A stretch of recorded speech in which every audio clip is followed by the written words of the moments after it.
This is Charter Local Edition. My name is Brad Pomerantz in the nation's capital. Yes, we are inside the Capitol right now, and we are joined by Renee Ellmers. She is a member of the United States Congress representing the state of North Carolina. It's so nice to have a non-lawyer in the Congress, and I used to be a lawyer, so there. And you were a nurse, you are a nurse. But the best part about your background is you were able to play a pivotal role in what's known as the Medicare, the doc fix. Talk to us about what that is, and we'll talk about how it happened. Well, Brad, for years, probably over a 17-year period of time, we had a formula in place that was based on the SGR, or the sustainable growth rate. That's how we pay doctors. But it would come up short year after year after year, and about, oh gosh, I don't know, 150 to 170 billion extra taxpayer dollars were spent to fill that gap so that our doctors could continue to give care to our seniors. That had to stop, and we put together a great plan of action with great policy, and we came together in a bicameral, bipartisan, all the House members together, all the Senate together. But Congresswoman, that doesn't happen I know it doesn't. in this decade, and so it truly was remarkable. Remarkable in the way, this is now my answer to my proudest moment here in Washington. It felt so good to be able to say nice things about my colleagues across the aisle, and really just congratulating each other, because the effort was there, from the Medicare space, taking care of our seniors, but we also needed to take care of our children with the US-CHIP program. And that's part of this. And that's part of this as well. So it was something that we all needed, and we came together and got it accomplished, which tells the American people we can do these things. And so here's the question. Whatever one thinks about Obamacare, the Affordable Care Act, we do know it needs tinkering at some level. And there has been so much concern that, this Republican Congress will never tinker with it a bit because they either want to repeal it or do nothing. So could it be, Congresswoman, that this is a model to allow the tinkering that needs to be done, whatever it may be? Well, the first message that's loud and clear is that it can be done.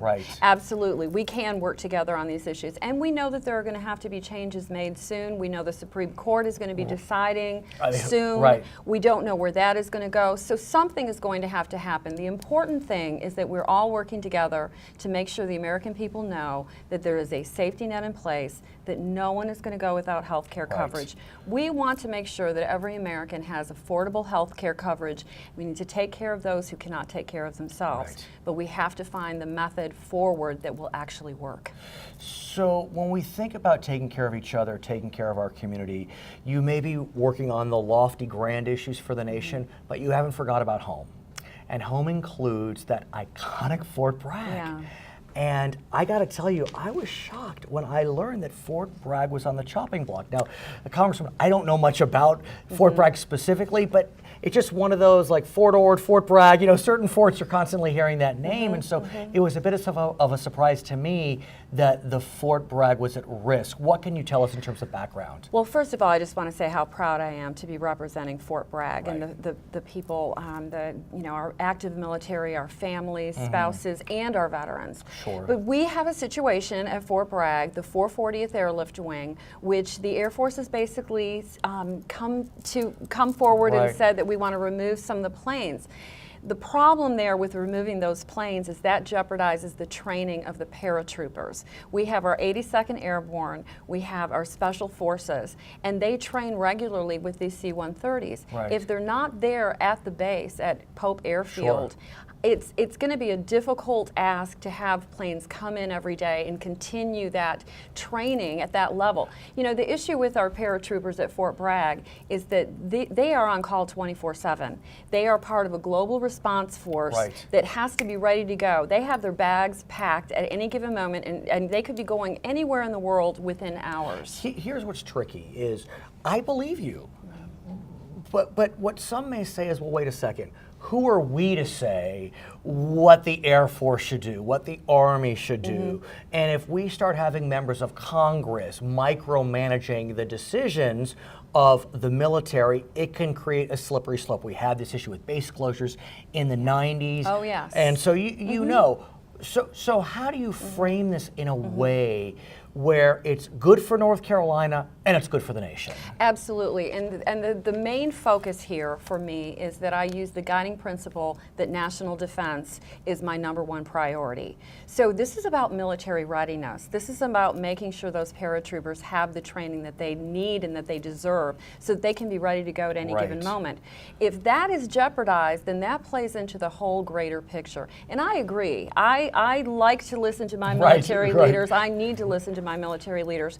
But when there's a situation at hand that I know is going to be detrimental to the plan moving forward, then I have to intervene. And the good news about that is I'm doing it also with, there again, all my colleagues in North Carolina on a bicameral, bipartisan perspective, and our good friend Tom Tillis who we spoke has with. legislation as well addressing this issue. And so let's talk about how you move forward. It may be a lit parliamentary, but how do you go about the process of reversing a decision of a military branch that's in the executive wing? You see where I'm going? It is. It's very difficult. And this has been a long, ongoing process. We've been working on this for about a year and a half.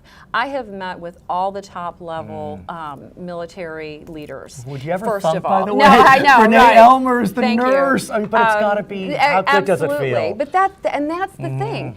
You know, we're just regular people and we're doing a big job, and that's what's so beautiful about it. And yeah, there are many times that I have to pinch myself. So I've met with all the military leaders. I have had this discussion. I have got some legislation in the House version of the NDAA, which actually puts the question to the Secretary of Defense. And I noticed that. And he basically says, we can't move forward on this until you sign off and say that military readiness is not going to be jeopardized. And Tom Tillis has some legislation that's very similar. Wouldn't one have thought they would have done that already, or is it just kind of putting feet to the fire? Well, at the time, Ash Carter was not the Secretary of Defense. And I know Ash Carter is well loved on both sides of the aisle. Absolutely. And so it's interesting that you say that, because it does bring the point clear. Well, and I think one of the important things as we've moved on this is it's brought attention to the situation as individuals, whether here in North Carolina or whether across the country, hear about the fact that our paratroopers, who are part of a special forces team that can go anywhere in the world within hours, and their training might be jeopardized.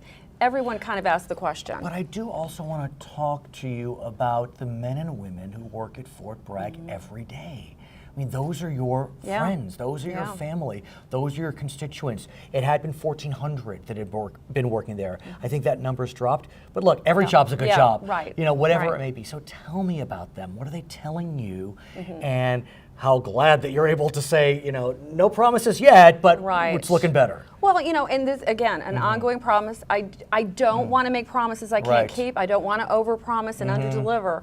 But we keep working on this issue. I'm more and more optimistic because the question keeps coming up. And I keep hearing it from different levels. I keep hearing it from different individuals. You know, we have to think about our military. We have to make sure that everything we're doing is accurate, on target, moving forward in the right place. And there again, you know, we're talking about these men and women and their families. And they need to be protected. They need to know that they have folks like me here in Washington who are fighting for them. Do we have a sense of the end game? Do we have a sense of when we'll know that either Fort Bragg survives to live another day, or...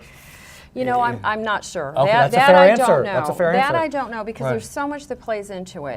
You know, we have the NDAAs that are moving forward, the House and the Senate. We have legislation that's got to play out that way. It has to go to the president. So there's a lot that's ahead of us in this manner. And who knows? There could be decisions made in the meantime that could be going, you know, through the military levels right now. Her name is Renee Ellmers. She is a member of the United States Congress representing the great state of North Carolina. My name is Brad Palmer, and you are watching Charter Local Edition. I know sometimes it's even